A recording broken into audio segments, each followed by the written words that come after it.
everyone, Christina here for Card 3 TV for another edition of All Inbox. I've got Justin Bonomo here. Thanks so much for coming. How are you doing? Good. How are you? I'm doing well. All right, now our question is from Megan from Michigan, and she writes, I was sitting in a 1-3 no limit hold'em cash game at the Win. A new player sits down and he posts from middle position.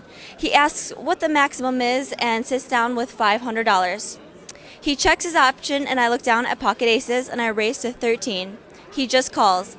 The flop is Jack, 10, 9, all diamonds. I have no diamonds. He checks to me, what are my options on this type of flop? You can kind of bet it to protect your hand, or what a lot of players like to do is to check it, wait for a safe turn card to start putting more money in. It really depends on the player you're up against, and we don't have enough information on this player to really decide. I think either of those options are both fine. Okay. She bets $20 and he just calls. And then the turn pairs the board and is a 9. Then he bets $50 into her. What are your options here? Do we know what her stack size is? She has him covered. Oh, she has him covered. 9 is a pretty good card. Like, yeah, sure, maybe he has a 9, that's why he's leading into us. But I like the card. I'm not super happy about the hand, so I'm just calling. Okay. What kind of hands could you put him on that you can beat? And can you make a case for raising in this spot?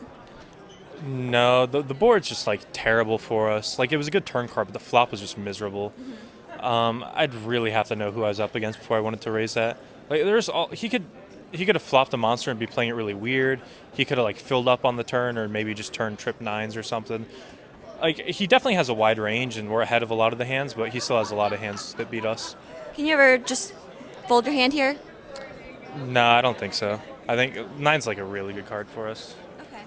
She just calls, and then the river is a blank, a 3 of clubs, and he bets 100 into her. What do you think at this point in the hand? Again, it's really opponent dependent. Since it's a low stakes game, the guy's new to a table and he's sitting down with the maximum and he posts. Like, I'm gonna assume there's a good chance he's a reckless player. Like, I'm not 100% confident. I can't look at the guy, but just based on that information alone, I'm not looking to make a big laydown on him his first hand at the table. So given all that, I'd call. If it's some old guy that only plays one hand an hour, then sure, I'd just fold it and wouldn't think twice about it. Well, the result of the hand is that he had king queen, and then she writes that she was surprised that he had the hand for not raising his option. And is this one of those spots where, he was a new player at the table, he sits down with the maximum? Is it kind of one of those that you're just going to have to lose? Pretty much. I mean, maybe like if I had a read on the player and I was there at the table, maybe I could do something. But the truth is, when you're in a small stakes game against, first hand at the table, like, you just can't make a giant laydown unless you have like a really good reason to. So I think you kind of have to call. I'm not excited about the call, but I think you really have to in that spot. Okay. Yeah, and that 9 on the turn, it seems like it's hard for her to get away because, like, he could think a hand like Queen Jack is good.